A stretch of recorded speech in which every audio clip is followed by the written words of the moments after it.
The streetlights flickered in the cold November rain, casting long shadows over a quiet suburban block in Pennsylvania. Most houses were asleep, tucked under warm blankets and heating vents humming through the night. But one house, small, old, barely holding itself together, had a dim light still glowing in the window. Inside sat Margaret Hayes, a widow in her late 60s, grey hair loosely tied back, eyes weary from years of waiting. She lived alone, ever since her husband died of a heart attack and their only son was killed while serving overseas. The silence in her house was unbearable, but Margaret had grown used to it. That night, she heard something strange, soft, muffled crying. Not the wind, not a cat, a baby. She opened the door cautiously and saw a wicker basket on her porch, soaking wet in the rain. Inside, wrapped in a hospital blanket, was a newborn boy, no more than a few hours old. His skin was cold, his cries were faint. Margaret didn't think twice. She pulled the baby to her chest and whispered, "It's okay. Sweetheart, I got you now." She called 911, reported the abandoned child, and while the system began its search for his origin, she took him in. Weeks passed. No one claimed him. No leads. No relatives. Just a child left behind by a world too cruel to care. Margaret filed for emergency custody, and soon after, she became his legal guardian. She named him Ethan. From that moment on, her life changed. She wasn't just surviving anymore. She had a reason to wake up, to smile, to hope. Despite living on Social Security and a small widow's pension, Margaret gave Ethan everything. She mended clothes, took on sewing jobs from neighbors, and clipped coupons with military precision just to buy formula, diapers, and second-hand toys. Ethan was her sunshine. He grew up calling her Mom, not knowing the difference, and she never told him otherwise. As he got older, Margaret worked harder to keep up.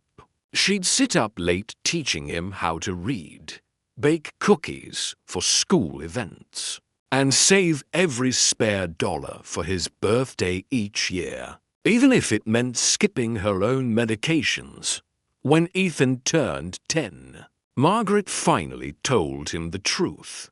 "You weren't born from me, Ethan," she said softly, "but you are mine. Always have been." The boy didn't say much, just nodded. It was too much to understand then. By the time Ethan entered high school, he began asking more questions. Who were his real parents? Where did he come from? Why didn't they want him? Margaret answered gently, but deep down, she could feel something changing. Ethan was smart, ambitious. He worked hard, got scholarships, and made it into a top university in Boston. Margaret was proud, so proud she cried the day she dropped him off at his dorm. She handed him a neatly packed bag, baked cookies for his roommates, and hugged him like she was never going to see him again.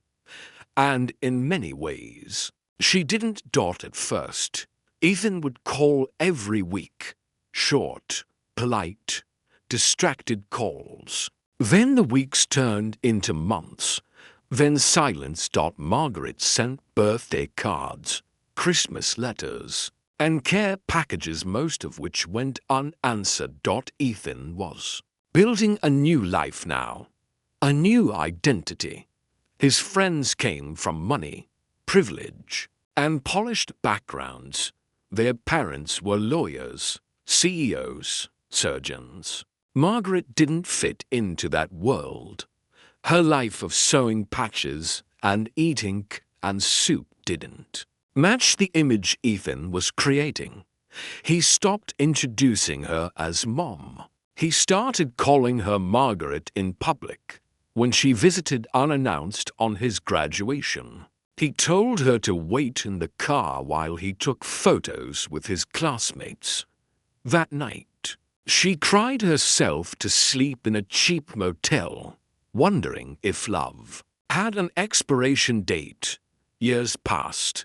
Ethan became a rising star in finance. He moved to New York City, bought a high-rise apartment, and started dating women who wouldn't know a casserole if it hit them in the face. He told himself that Margaret had done her part, and now it was time for him to move on. Back in Pennsylvania, Margaret's health declined. She developed arthritis in her hands and had trouble climbing stairs. But she never reached out. She didn't want to bother him. One winter, she slipped in the kitchen and broke her hip. She lay on the floor for 2 days before a neighbor found her. She was rushed to the hospital, placed in a crowded public ward. No visitors came. The hospital staff asked if she had any family. She gave them Ethan's number, but he didn't answer.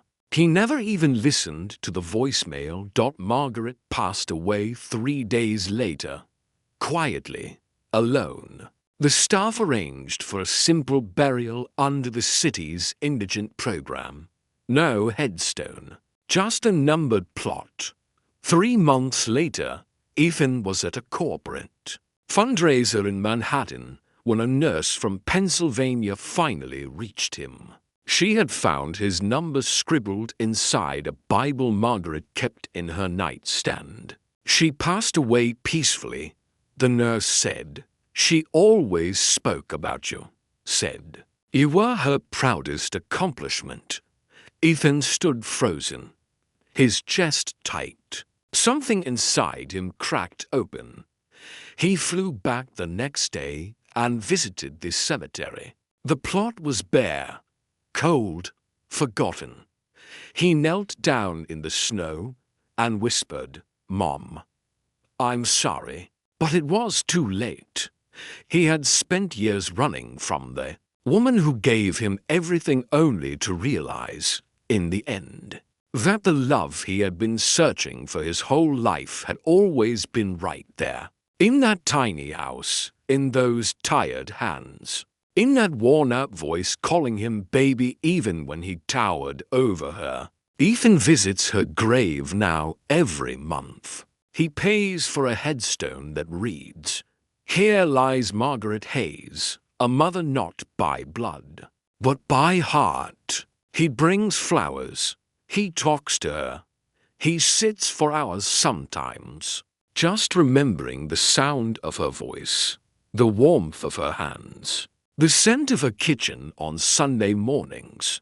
But deep inside, he knows no title, no paycheck, no penthouse view can ever fill the hole he left in her heart, or the one he carries now in his own.